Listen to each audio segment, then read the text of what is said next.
Hi friends, నేను Ashok Kumar. Welcome to Ashok academy. నిన్న group third సంబంధించి మరోసారి పత్రాల పంపిణీ చేశాడు సీఎం రేవంత్ రెడ్డి. ఎందుకంటే సీఎం రేవంత్ రెడ్డి కేవలం పత్రాల సీఎంఏ. చిన్న పత్రాలైనా పెద్ద పత్రాలైనా చివరికి డీజీపీ పత్రం ఇవ్వాలన్నా కూడా కనపడేది ఓన్లీ సీఎం రేవంత్ రెడ్డి. ప్రతి మీటింగులో మేము 70,000 ఉద్యోగాలు ఇచ్చినాం. ప్రతి మీటింగులో 70,000 ఉద్యోగాలు ఇచ్చినాం. ఇవాళ కాంగ్రెస్ గవర్నమెంట్ రాష్ట్రంలో చేస్తున్న అంశం ఏంటంటే నిరుద్యోగుల విషయంలో గోబెల్స్ ప్రచారం చేస్తుంది. గోబెల్స్ ప్రచారం అంటే ఒకే అంశాన్ని 100 సార్లు, ఒక తప్పుని 100 సార్లు తప్పును కూడా ఒప్పు చేసుకునే ఒక కార్యక్రమం చేస్తుంది కాంగ్రెస్ గవర్నమెంట్. వాళ్ళు అధికారికంగా ఒక్క నోటిఫికేషన్ ఇవ్వకుండా 70,000 ఉద్యోగాలు నింపాము. ఒట్టిగల్గా ఉన్నటువంటి రిజర్వేషన్ ఆరిజెంటల్గా ఒక జీవో పాస్ చేసి 70,000 ఉద్యోగాలను ఖాతాలో వేసుకున్నది. మరి కొత్త ఉద్యోగాలు ఏంటంటే నిన్న ముఖ్యమంత్రి గారు చెప్పిన అంశం ఏంటంటే రాబోయే రోజుల్లో నోటిఫికేషన్లు. మరి అంటే అర్థమైంది, ఇప్పటిదాకా 2 ఏళ్ళుగా ఒక్క నోటిఫికేషన్ ఇవ్వకుండా మేనిఫెస్టో పెట్టి అసెంబ్లీలో 2 సార్లు, అసెంబ్లీలో ఒకసారి కాదు 2 సార్లు కూడా మళ్ళీ జాబ్ క్యాలెండర్ పెట్టి జాబ్లెస్ క్యాలెండర్గా మార్చి ఇప్పటి వరకు ఒక్క నోటిఫికేషన్ ఇవ్వాల. అన్ని చిలక పలుకులు. రేవంత్ రెడ్డి అంటేనే ఉత్తి మాటల రేవంత్ రెడ్డి. ఆయన మాటలు నేర్చిన చిలక మాదిరిగా మైకు దొరుకుతూ అద్భుతంగా మాట్లాడమే. రేవంత్ రెడ్డికి ముఖ్యమంత్రి అయ్యేటటువంటి ఒకే ఒక అర్హత మాట్లాడడం రావడం, అంతే. ఇంకా మిగతా ఏం రాదు ఆయనకు. ఏమన్నా సబ్జెక్ట్ చెప్పాలనుకుంటే దాని ముందే ఒక పేపర్ మీద రాసిస్తే దాన్ని స్పష్టంగా జనానికి చేరవేయడంలో సిద్ధాస్తుడు. చివరికి కేసీఆర్ ఫ్యామిలీ తిట్టి దొంగ నోట్ల పట్టుబడ్డప్పటికి కూడా రాష్ట్రానికి ముఖ్యమంత్రి అయినటువంటి వ్యక్తి ఆయన. మీరు జడ్పీటీసీ నుంచి ఎమ్మెల్యేగా, ఎంపీగా ఆయన వచ్చిన మార్గాలు చూస్తే అన్ని వక్ర మార్గాలే, బ్లాక్మెయిల్ రాజకీయాలే. చివరికి తన కూతురు పెళ్లిని కూడా అడ్డం పెట్టుకొని డబ్బులు వసూలు చేసి పెళ్లి చేసినటువంటి ఘనమైన చరిత్ర కలిగినటువంటి వ్యక్తి రేవంత్ రెడ్డి.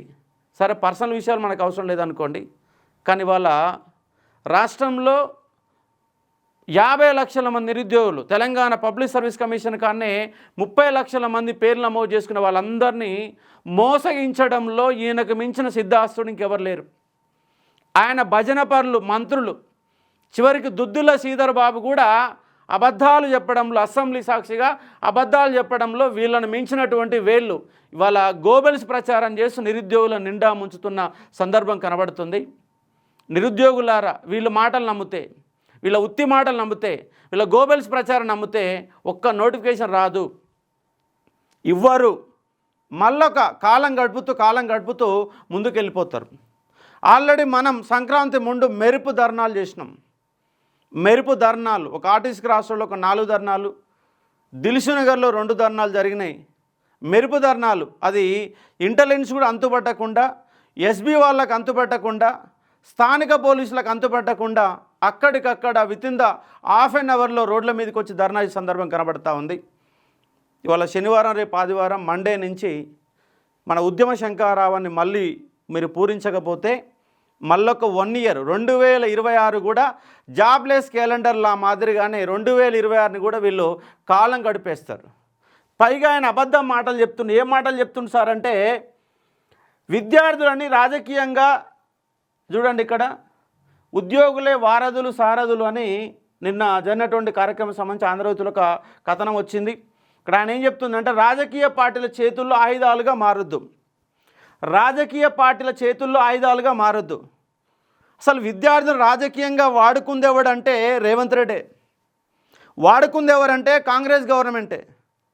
ఎవడు సంకనాకనిక రాహుల్ గాంధీని ఆర్టీసీ క్రాస్ రోడ్ తీసుకొచ్చారు, ఎవడు సంకనాకనిక సరూర్ నగర్ స్టేడియానికి వాళ్ళ చెల్లెని తీసుకొచ్చారు, ఎవడు సంకనాకనిక ఈయన ఎవరు Revanth Reddy Somajiguda press club round table సమావేశాల్లో పాల్గొన్నారు.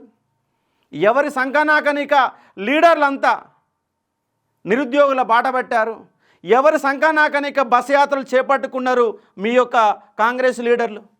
సిగ్గు ఎగ్గు లజ్జ ఏమీ లేకుండా 2 సంవత్సరాలుగా 60,000 70,000 60,000 70,000 ఎవడే పాట పాడతారు? అరాజు పాట మాదిరిగా పాటలు పాడుతూ తెలంగాణ నిరుద్యోగులని నిర్మానుష్యమైన ప్రాంతాలకు తోలిందెవడు? ఆర్టీసీ క్రాస్ రోడ్ని ఖాళీ చేసిందెవడు? దిల్షునగర్లో పిల్లలే కనపడకుండా చేసిందెవడు? హైదరాబాద్లో పుస్తకాల సెంటర్లు మూతబాడం గల కారకుడు ఎవరు? హాస్టళ్ళు కూడా నడవని పరిస్థితి తీసుకొచ్చింది ఎవడు? అంటే ఈ రేవంత్ రెడ్డే. ఇంత బద్మాషియం దేశంలో ఎవరు కూడా దొరకరు. 2 సంవత్సరాలుగా మళ్ళీ పాత వాళ్ళని వాళ్ళు ఇవ్వలేదు. వాళ్ళు ఇకపోతేనే కదా నేను తీసుకొచ్చి సింహాసనమైన కూర్చోబెట్టి కనకపు సింహాసనం మన శునకమును కూర్చోబెడితే అన్నట్టుగా రేవంత్ రెడ్డి యొక్క పరిస్థితి తయారైంది. కానీ నిరుద్యోగులారా, మీరు మేల్కొనకపోతే నిరుద్యోగులని నడి సముద్రంలో ముంచడానికి ఈ కాంగ్రెస్ పార్టీ సిద్ధంగా ఉంది. దాంట్లో అందరికంటే ముందడుగేసే ఒక రేవంత్ రెడ్డి సిద్ధంగా ఉన్నాడు. నడి సముద్రం ఆల్రెడీ సగం సముద్రం దాకా తీసుకుపోయిండు. ఇక నడి సముద్రంలో మనం ముంచి మన యొక్క నిరుద్యోగులకు ఆశలపైన నీళ్లు చల్లి వాళ్ళు మాత్రం 1,000 కోట్లు 100 కోట్లు సంపాదించుకుంటూ ఇవాళ రాష్ట్రంలో పరిపాలన చేస్తున్న సందర్భం మనకు కనబడతా ఉన్న అంశంగా అర్థం చేసుకోవచ్చు. నాణ్యమైన విద్య ఇస్తామని చెప్తున్నారు, ఉన్న స్కూల్లో మూత పెడుతున్నారు. మన నాణ్యమైన విద్య ఇవ్వాలంటే డిఎస్ రిక్రూట్మెంట్ కావాలి కదా, నాణ్యమైన విద్య ఇవ్వాలంటే గురుకుల రిక్రూట్మెంట్ కావాలి కదా, నాణ్యమైన విద్య ఇవ్వాలంటే మోడల్ స్కూల్ కావాలి కదా. మరి ఏం చేసిరాయా మీరు? అధికారంలోకి వచ్చిన చేసింది ఏంటి? పీకిందేంటి? ఇట్లనే మాట్లాడతాం. ఎందుకంటే నువ్వు నేర్పిన భాషను ఉపయోగిస్తున్నాం. చివరికి విమర్శల పాలయ్యేసరికి ఇక నేను మాట్లాడను, ఇక మాటలు బూతు మాట్లాడనని నిన్న సభలో ఆయన చెప్పుకుంటున్నాడు. చిలక పలుకులు పలుకుతా ఉన్నాడు రేవంత్ రెడ్డి. నువ్వు ఎన్ని దొంగ మాటలు చెప్పినా, ఎన్ని మసిబూసి మాడికాయ చేసినా, నిన్ను విద్యార్థులు నడి సముద్రంలో ముంచాలని నువ్వు అనుకుంటున్నావు. నిన్ను సముద్రంలో 11,000 ఫీట్ల అడుగులో నిన్ను ముంచొస్తాం. కంపల్సరీ మెరీనా ట్రీచ్లో ముంచొస్తాం నిన్ను ఖచ్చితంగా. కాబట్టి నిరుద్యోగులారా, ఈ ప్రభుత్వం పైన మనం కనుక పిడికిలు బిగించకపోతే వీళ్ళు మనల్ని ఇంకిత ఆగం చేయడానికి సిద్ధమవుతున్నారు. కాబట్టి మనం ఒక్కసారి ఈ యొక్క సోమవారం తర్వాత ఒక యుద్ధ ప్రణాళిక, ఉద్యమ ప్రణాళిక, యుద్ధంలాగా చేయాల్సిన ఒక ప్రణాళిక రచన చేసుకొని ముందుకు పోకపోతే వీళ్ళు మనల్ని ఇట్లనే ఇబ్బంది పెట్టే ఒక ప్రయత్నం జరుగుద్ది. కాబట్టి ఉత్తి మాటల సీఎం యొక్క మాటలు నమ్మడానికి మనం వీల్లేదు. ఆయన రాబోయే రోజుల్లో నోటిఫికేషన్లు ఇస్తాడు. సిగ్గుండాలి కదా, ఒకే పదాన్ని ఇన్నిసార్లు చెప్పడానికి సిగ్గు లజ్జ మీకేమైనా ఉన్నదా? విమానం ఉన్నదా? మీరు మనుషులేనా? అడవులలో ఉన్న జంతువుల? మీకు ఎన్నిసార్లు ముళ్ళుగడ్డ పుడిచినా కూడా దున్నపోతు మీద వర్షం పడిన మాదిరిగా దున్నపోతు ప్రభుత్వం పనిచేస్తుంది. ఈ ప్రభుత్వాన్ని ఏం చేయాలి మరి? ఇవాళ రైతు బంధు ఇప్పటివరకు రాలే, ఇవాళ ఎన్నికలు వస్తున్నాయి, మళ్ళీ రైతు బంధు మళ్ళీ ఇచ్చే ఒక ప్రయత్నం జరుగుతుంది. ఒక రైతు బంధు ఎగ్గొట్టారు. ఏ ప్రణాళికతో మీరు అధికారంలోకి వచ్చారు? ఏ ప్రణాళికలు అమలు చేస్తున్నారు? 2 సంవత్సరాల కాలంలో సుదీర్ఘమైన ప్రణాళిక మీకేమన్నా ఉందా? ఉన్న బడ్జెట్ని పంచి పెట్టడం తప్ప మీరు పీకిందేమన్నా ఉందా ఈ రాష్ట్రంలో? అంటే ఏమీ లేదు. ఈ కాంగ్రెస్ గవర్నమెంట్ మా నిరుద్యోగులందరిని వాడుకొని వదిలేసింది గవర్నమెంటు. కానీ నిరుద్యోగులంతా చైతన్యం మరి ఎప్పుడొస్తుందో కూడా అర్థం కాని ఒక పరిస్థితి. కాబట్టి ఇది ఎక్కువ రోజులేని టైం పట్టకపోవచ్చు. కాబట్టి మిమ్మల్ని నిండా ముంచడానికి నిరుద్యోగులు కూడా తయారవుతారనే అంశాన్ని ఇక్కడ అర్థం చేసుకోవాలా. రేపు స్థానిక సంస్థ ఎన్నికలు మళ్ళీ మున్సిపాలిటీలలో వస్తుంది. మున్సిపాలిటీలో చదువుకున్న విద్యార్థులు ఉంటారు. ఒక్కసారి అటువైపు దృష్టి పెట్టండి, ఒక్కసారి ఆలోచన చెయ్యండి. వీళ్ళు పోతే వాళ్ళు వస్తారు, వాళ్ళు పోతే వీళ్ళు వస్తారు, మళ్ళీ అంత ఆగమయ్యే పరిస్థితి కనబడతా ఉంది. కాబట్టి ఒక్కసారి ఆలోచన చేయండి. మేము ఈ ఉత్తుమాటలు రేవంత్ రెడ్డికి వార్నింగ్ ఇస్తూ ఉన్నాం, ఆయన తాబేదారులకు వార్నింగ్ ఇస్తూ ఉన్నాం, ఆయన మాటల్ని మళ్ళీ చెప్పే మంత్రులకు వార్నింగ్ ఇస్తూ ఉన్నాం. బిడ్డ, మీరు గనక ఏదో కాలం కలిసి వస్తే అధికారంలోకి వచ్చిన ప్రభుత్వమే మీది. మీరు నిజంగా ప్రజల చేత మీరు ఎన్నికైనట్టు వ్యక్తి కాదు. ఒక ప్రభుత్వాన్ని దించడం కోసం మిమ్మల్ని అధికారం తీసుకొచ్చారు. మిమ్మల్ని అధికారంలోకి తీసుకురావాలని ఓటేసింది కాదు. టీఆర్ఎస్ దించాలన్న ఉద్దేశంతో మిమ్మల్ని అధికారంలో కూర్చోబెడితే వాళ్ళ సింహాసనం మీదకి వచ్చి పరిపాలన చేతగాక మీకు చేతనైతలేదు. రేవంత్ రెడ్డికి ఏ మాత్రం చేతనైతలేదు, తోస్తలేదు, వస్తలేదు, తెలుస్తలేదు. ఆయనకేం తెలుస్తలేదు, పరిపాలన ఏం తెలుస్తలేదు. ఏమైనా మైక్ దొరుకుతూ అద్భుతంగా స్పీచ్లు ఇవ్వడమే ఆయన తెలిసినటువంటి ఒకే ఒక విద్య అన్న అంశాన్ని ఇక్కడ అర్థం చేసుకోవచ్చు. కాబట్టి రేపు సోమవారం నుంచి మళ్ళీ యుద్ధ ప్రణాళికను మనం కంపల్సరీగా చేసుకోవాలని అవసరం ఉంది. నన్ను నిర్బంధంలో పెడతా ఉన్నారు. గత 5 రోజుల పాటు పండగ ఫెస్టివల్ కంటే ముందు 5 రోజుల పాటు ఇంటి దగ్గరనే రోజు 4, 5, 10 మంది పోలీసులను పెట్టి నన్ను నిర్బంధం చేస్తూ ఉన్నారు. మీ నిర్బంధాలు మమ్మల్ని ఏమీ చేయలేవు. ఖచ్చితంగా తెలంగాణ ఉద్యమం ఎట్లయితే నడిచిందో అలాంటి మరో ఉద్యమం నిరుద్యోగులు చేపట్టడానికి సిద్ధమవుతున్నారు. జాగ్రత్త ప్రభుత్వానికి. పోలీసులు వాళ్ళ కనుసన్నల్లో పనిచేయకండి. మీరు పనిచేసిన కారణంగానే మా ఉద్యమాన్ని అణచివేసిన కారణంగానే ఈ దిక్కుమాల ప్రభుత్వాలు ఇట్లా తయారవుతున్నాయి. మీరు కూడా ద్రోహులుగా మెలగొద్దు. పోలీసులు కూడా ద్రోహులుగా మారకండి. ఈ రాష్ట్ర భవిష్యత్తే ప్రశ్నార్థకం అవుతుంది. మీరు చదువుకున్న వాళ్ళు, విలువలు ఉన్న వాళ్ళు కానీ ప్రభుత్వాన్ని ఒత్తాసు పలికి కొంత చూసి చూడనట్టుగా వ్యవహరించండి. ఎందుకంటే తెలంగాణలో మనలాంటి పోలీసులు, తెలంగాణ పోలీసులను సపోర్ట్ చేస్తేనే తెలంగాణ ఉద్యమం ముందుకొచ్చింది, తెలంగాణ రాష్ట్రం సాధించుకున్నాం. కాబట్టి పోలీసులకు రిక్వెస్ట్ చేసి ఏంటంటే ఇలాంటి దుర్మార్గమైన, ఇలాంటి పనికిమాలిన ముఖ్యమంత్రులు అధికారం చేపట్టి మీ చేత బలవంతంగా ఇవాళ ఉద్యమాన్ని అణచివేసే కార్యక్రమాలు చేస్తున్నారు. కాబట్టి దయచేసి పోలీసులు బాసులకు చెప్పేది, మీరు ఐపీఎస్లు చదువుకొని వచ్చిన వాళ్ళు, మీరు ఇంత పెద్ద చదువులు చదివి పనికిమాలిన చదువురాని వాళ్లకు కొమ్ము కాస్తున్నట్టు సందర్భం కనబడుతుంది. రాష్ట్ర భవిష్యత్తే ప్రశ్నార్థకం అవుతుంది. కానీ నిరుద్యోగ యువతకు సహకరించండి. మా నోటిఫికేషన్ సాధించుకుంటాం. ప్రభుత్వ ఉద్యోగాలే కాదు, ప్రైవేట్ రంగంలో కూడా ఉద్యోగాలు రావాలా. దాని ప్రణాళికని ప్రభుత్వం రూపొందించే సినిమా వాళ్ళకి లేదు. ఇవాళ ఇప్పటికీ ఒక నాలెడ్జ్ సెంటర్ ఏర్పాటు చేసి 1000 మందిని మాత్రమే తయారు చేశారు.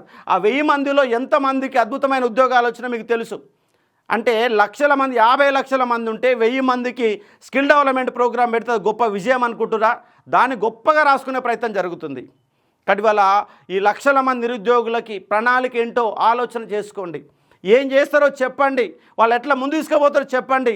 స్కిల్ డెవలప్మెంట్ ఎట్లా నేర్పిస్తారో చెప్పండి. లాంగ్వేజ్ స్కిల్స్ ఎట్లా నేర్పిస్తారో చెప్పండి.